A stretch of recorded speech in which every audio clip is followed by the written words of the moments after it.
के पहले सोमवार को भारी भीड़ जुटी। भीड़ इतनी ज्यादा थी कि उसे संभालना मुश्किल हो गया। गेट नंबर 4 के पास भीड़ ने सुरक्षा घेरे को तोड़ दिया और मंदिर में घुसने लगी। कई श्रद्धालुओं को चोटें आई हैं, जिसमें महिलाएं और बच्चे भी शामिल हैं। शाम में 6 से 8 बजे के बीच 3500 श्रद्धालुओं को मंदिर में दर्शन करने की इजाजत दी गई थी, लेकिन सोमवार को पहले दिन मुख्यमंत्री और उनके परिवार और उमा भारती के आने से प्रशासन के लिए श्रद्धालुओं की बढ़ती भीड़ को संभालना मुश्किल हो गया।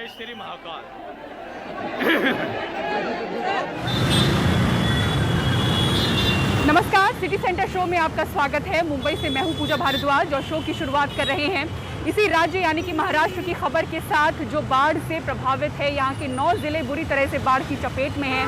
कई इलाके पानी में पूरी तरह से डूबे हुए हैं। 150 से ज्यादा लोगों की मौत हो चुकी है। सबसे बुरा हाल सांगली का नजर आ रहा है। हालांकि राहत की बात यह है कि समय पर लोगों को निकालने की वजह से कोई हताहत नहीं हुआ है। महाराष्ट्र के सांगली जिले से सौरभ गुप्ता की ये ग्राउंड रिपोर्ट देखिए। सांगली जाने वाली सभी सड़कें बंद हैं। घर डूबे हैं, पुल डूबे हैं। सांगली और आसपास के इलाकों में जमीन बाढ़ के उत्पात मचाते पानी में छिप गई है। भिलेवाड़ी लून बाढ़ के सबसे बुरे असर वाले इलाकों में से एक है, जहां 10 फुट तक पानी है। 4 दिन के बाद भी सांगली में आज यही स्थिति है। बाढ़ के कारण आप देख सकते हैं जो रास्ता सांगली की तरफ जाता है वो पूरी तरीके से पानी के नीचे है।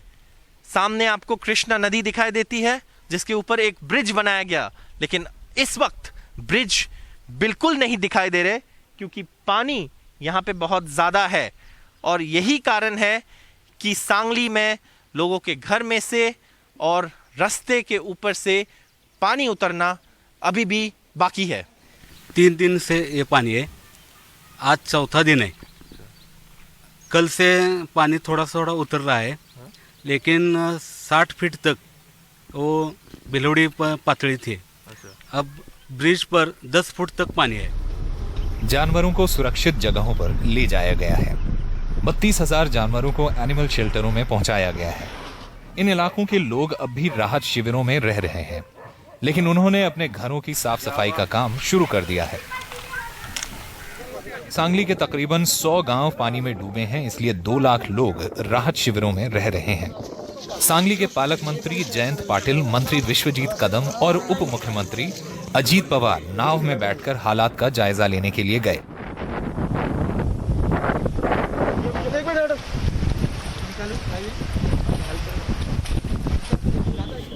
उन्होंने गांव वालों से बातचीत की और एक राहत शिविर का भी दौरा किया।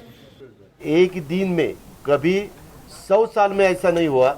हमारे कोयना डैम में 24 घंटे के अंदर 16.5 इतना टीएमसी पानी 24 घंटे के अंदर उसमें आया। नदी के दूसरी तरफ कुछ ऐसा नजारा है। अंकलकोप गांव की सड़कों पर एक मगरमच्छ नजर आया। वो इलेक्ट्रिसिटी बोर्ड आपको दिख रहा होगा। हाँ? वही कल सुबह हमने मगरमच्छ देखा था। ठीक है। खेत में से आया था वो मगरमच्छ। यहाँ पे बहुत मगरमच्छ हर रोज देखे जाते हैं। अच्छा। तो उसी का डर रहता है कि लोकल पब्लिक को सांप होते हैं, मगरमच्छ। अभी घर में पानी है, निकल जाएगा तो वो अंदर ही रहते हैं कुछ, तो इसी का छोटे बच्चों को वगैरह डर रहता है। आसपास के गांव ही नहीं, सांगली शहर भी अचानक आई तेज बारिश का कहर झेल रहा है। सांगली की जेल में भी पानी भर गया।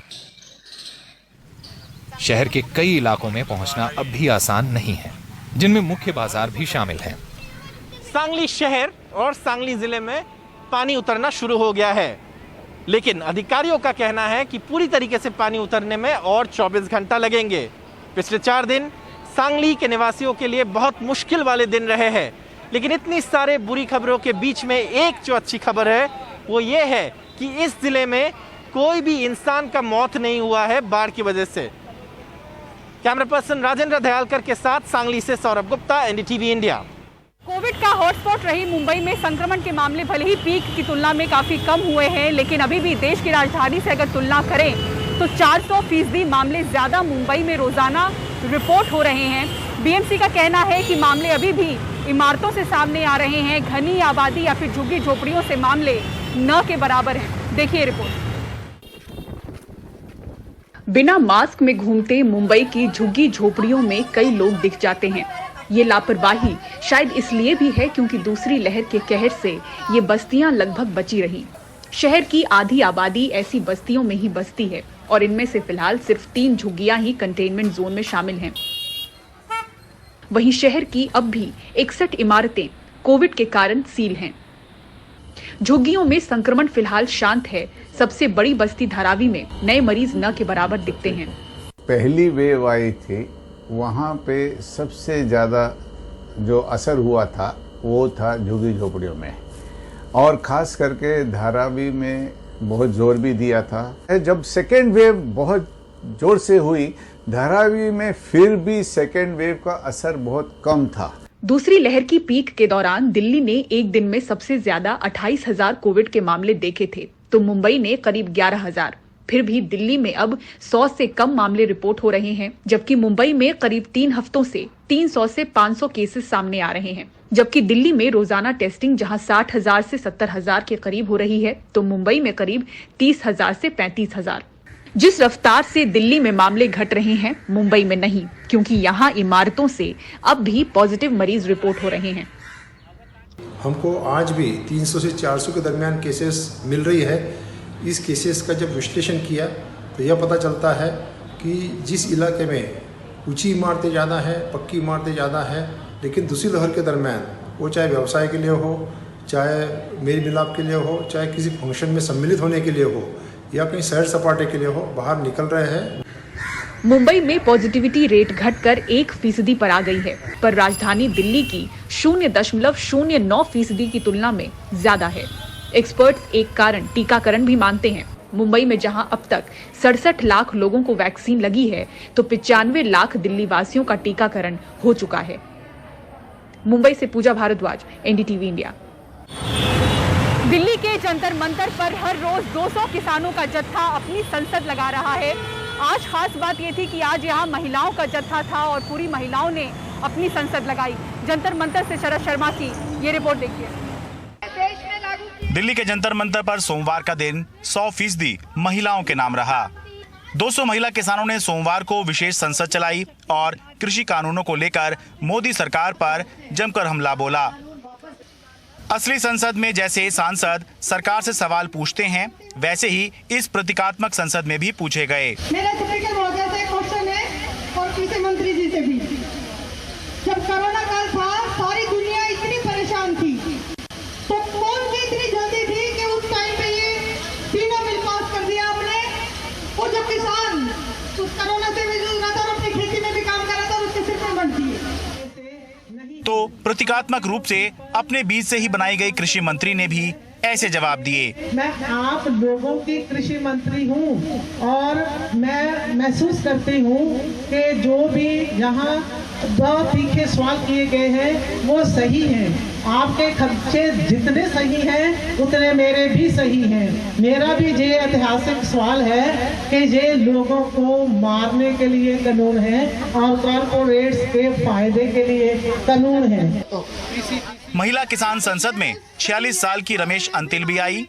सोनीपत जिले के मुकीनपुर गांव की रमेश अंतिल आंदोलन में शुरू से जुड़ी हुई हैं। 3 फरवरी को सिंगू बॉर्डर पर आंदोलन के दौरान ही उन्होंने अपने पति को खो दिया, लेकिन जज्बा बरकरार है। 3 फरवरी को मेरे पति शहीद हुए, फिर भी मेरी सास ने ये कहा कि जमीन और जमीर अपनी बचानी है बेटा, मान और सम्मान के साथ अपने काले कानून रद्द करा के आने हैं। अगर मेरी बेटी होगी तो उन्होंने मेरी बहू नहीं मान रखा, मैंने अपनी बेटी मान रखा उन्होंने मेरे को। 4 साल के छोटे से बच्चे कप्तान सिंह के भाषण ने यहाँ सबका ध्यान खींचा। ये बच्चा अपनी माँ के साथ पंजाब के बरनाला से जंतर मंतर पहुँचा। खेती के कानून के बारे में किसने बताया? कृषि कानून के बारे में आपको क्या बताया है? खेती में हमारी बचत कम होती है, किसान खुदकुशी करता है, और जब ये कानून और क्या बताया काले कानून के बारे में? जमाखोरी का कानून है, इसका और जैसे हमारे मुल्क में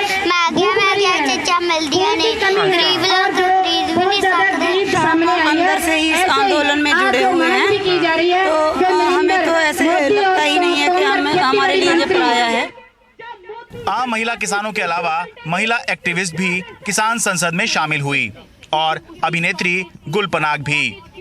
पुरुष किसान नेता केवल मददगार की भूमिका में बैठे नजर आए। जंतर मंतर पर महिला किसानों की ये संसद जरूर प्रतीकात्मक है, लेकिन खेती में महिलाओं का योगदान प्रतीकात्मक नहीं है। जो लोग ग्रामीण व्यवस्था को समझते हैं वो जानते हैं कि गांव में कोई भी परिवार खेती तभी कर पाता है जब घर के मर्द और औरत दोनों मिलकर सहयोग करते हैं, काम करते हैं। जंतर मंतर दिल्ली से अपनी सहयोगी सुकीर्ति द्विवेदी और कैमरा पर्सन मोहम्मद मुरसलीम के साथ मैं शरद शर्मा, NDTV इंडिया।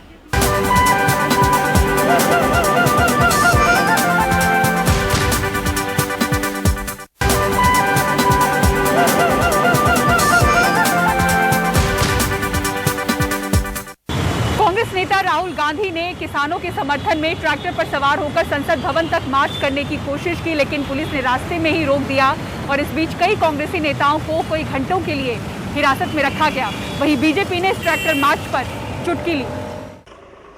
सोमवार सुबह संसद शुरू होने से ठीक पहले राहुल गांधी ने ट्रैक्टर पर सवार होकर संसद भवन की तरफ कूच किया। उनके साथ कई दूसरे कांग्रेसी सांसद और नेता भी थे। संसद के मुख्य द्वार से बहुत पहले ही पुलिस ने राहुल गांधी के ट्रैक्टर मार्च को रोक दिया। हम जो किसानों का मैसेज है उसको हम पार्लियामेंट तक लाए हैं। पार्लियामेंट में इसके बारे में चर्चा नहीं करने देते हैं, किसानों को दबा रहे हैं, हिंदुस्तान के सब किसानों को दबा रहे हैं, इसलिए हम यहाँ ट्रैक्टर पे आए हैं। काले कानून है, इनको वापस लेना पड़ेगा। मैं किसानों का मैसेज देना चाहता हूँ, ये किसानों का मैसेज है, इसीलिए मैं इसको यहाँ लाया हूँ। मीडिया से बात कर राहुल गांधी तो संसद के अंदर चले गए, लेकिन रणदीप सिंह सुरजेवाला समेत कांग्रेस के कई दूसरे नेताओं को पुलिस ने हिरासत में ले लिया। कई घंटे तक थाने में रखने के बाद उन्हें छोड़ दिया। ये लड़ाई निर्णायक जंग है और ये जंग जारी रहेगी, क्योंकि ये जंग इस देश के खेत खलिहान की रक्षा की है। 7 घंटे उन्होंने जेल में रखा, आप 70 साल और रखिए ना, 7 साल रखिए, 70 साल रखिए, पर काले कानून वापस लीजिए, हमारी केवल इतनी मांग है। किसान कानूनों को वापस लेने के लिए कांग्रेस पार्टी लगातार विरोध प्रदर्शन कर रही है। राहुल के इस तरह के विरोध प्रदर्शन को बीजेपी ने तस्वीर खिंचवाने का मौका बताया है। देखो, इस तरह के फोटो आप बहुत देखे हैं लोगों ने, इनका कभी किसी देश ने भट्टा परसौल का पूरा नाटकीय ड्रामा देखा है। अब कांग्रेस पार्टी किसान आंदोलन को हाईजैक करके अगर सोचती है कि उसको कोई बहुत बड़ा लाभ होने वाला है तो नहीं होगा। किसानों के कंधों पे बंदूक और क्रिमिनल कॉन्स्पिरेसी का संदूक, इससे ज़्यादा कुछ नहीं। उधर कृषि कानूनों पर संसद में बवाल जारी है और जंतर मंतर पर किसानों की संसद भी चल रही है। कभी बैलगाड़ी तो कभी साइकिल और कभी ट्रैक्टर। अलग अलग मौकों पर अलग अलग राजनीतिक दलों के नेताओं ने अलग अलग मुद्दों को लेकर अलग अलग तरीकों से संसद भवन मार्च करने की कोशिश की है, लेकिन समय के साथ कानून कड़े होते गए हैं और अब वे इतने कड़े हो गए हैं कि राहुल गांधी के ट्रैक्टर मार्च से कई कानून टूट गए हैं और कहा जा रहा है कि कानूनी कार्रवाई होगी। नई दिल्ली में उमाशंकर सिंह, NDTV इंडिया। और अब पॉर्न फिल्म रैकेट की बात करते हैं, जिसके मुख्य साजिशकर्ता बताए जा रहे कारोबारी राज कुंद्रा की जो मुश्किलें हैं वो कम होने के बजाय और बढ़ती जा रही हैं। वो खुद पर लगे आरोपों से भले ही इनकार कर रहे हो, लेकिन उनकी कंपनी के ही 4 कर्मचारियों ने पुलिस को अहम जानकारियां दी हैं। इस बीच बीजेपी ने आरोप लगाया है राज्य सरकार पर इस पूरे मामले पर ढीला रवैया अपनाने का और गृह मंत्री अमित शाह को पत्र लिखकर इस पूरे मामले की जांच के लिए एक टास्क फोर्स बनाने की मांग की है। अश्लील फिल्म कांड में फंसे कुंद्रा का राज उनके ही अपने कर्मचारी खोल रहे हैं। मामले की जांच कर रही मुंबई पुलिस सूत्रों के मुताबिक वियान कंपनी के 4 कर्मचारी मामले में गवाह हो सकते हैं। चारों ने बयान दिया है कि मामला उजागर होने के बाद उन्हें वीडियो क्लिप डिलीट करने के लिए कहा गया था। चारों ने यह भी बताया है कि कंपनी दफ्तर में से ही पॉर्न फिल्म अपलोड की जाती थी। पुलिस राज कुंद्रा और शिल्पा शेट्टी के ज्वाइंट बैंक अकाउंट को भी खंगाल रही है। इस बीच मामले में फरार आरोपी यश ठाकुर से जुड़े एक खुलासे में एक इंटेलिजेंस ब्यूरो के कर्मचारी का नाम सामने आया है। पता चला है कि याहू मैसेंजर पर साल 2005 में दोनों में पहले दोस्ती हुई। बाद में एस ठाकुर ने ऐप के जरिए कमाई का लालच दिया। मुंबई पुलिस को दिए बयान में उस शख्स ने बताया है कि एस ठाकुर के कहने पर उसने अपनी पत्नी के नाम पे एक ऐप रजिस्ट्रेशन करवाया। एस ठाकुर ने कहा था कि वो अवार्ड विनिंग शॉर्ट फिल्में उसमें अपलोड करेगा, लेकिन बाद में वो उसमें पॉर्न फिल्में अपलोड करने लगा। जब उसे इस बात की जानकारी मिली तब उसने यश ठाकुर से उसका विरोध किया और ऐप बंद करने को कहा। इधर बीजेपी नेता आशीष शेलार ने राज कुंद्रा के केस के साथ ही चाइल्ड पोर्नोग्राफी को गंभीर मुद्दा बताते हुए मल्टी मिनिस्ट्रियल टास्क फोर्स बनाने की मांग की है। आशीष शेलार ने इसके लिए केंद्रीय गृह मंत्री अमित शाह को पत्र भी लिखा है। वो दिखाते हैं कि 15,000 से ज्यादा वीडियो सर्कुलेट हो चुके हैं चाइल्ड पोर्नोग्राफी के। सिर्फ 2017 से 19 2 सालों में पॉस्को के गुनाह महाराष्ट्र में 45% से ज्यादा बढ़े हैं। आंकड़े यहाँ वहाँ हो सकते हैं, FIR 213 से ज्यादा है। अब ये स्थिति में महाराष्ट्र सरकार फेल हो चुकी है। आज जो इन्वेस्टिगेशन कर रही है वो शायद पहले करना चाहिए था। आशीष शेलार का दावा है कि पोर्नोग्राफी रैकेट बहुत बड़ा है, इसमें मनी लॉन्ड्रिंग से लेकर दूसरे कई अपराध जुड़े हैं, इसलिए व्यापक जांच की जरूरत है। मुंबई से कैमरामैन अशोक महाटी के साथ सुनील सिंह, NDTV इंडिया के लिए। और सिटी सेंटर शो में फिलहाल इतना ही। मुंबई के जोगेश्वरी इलाके से सिटी सेंटर की पूरी टीम को दीजिए इजाजत। खबरों के लिए देखते रहें NDTV इंडिया। नमस्कार।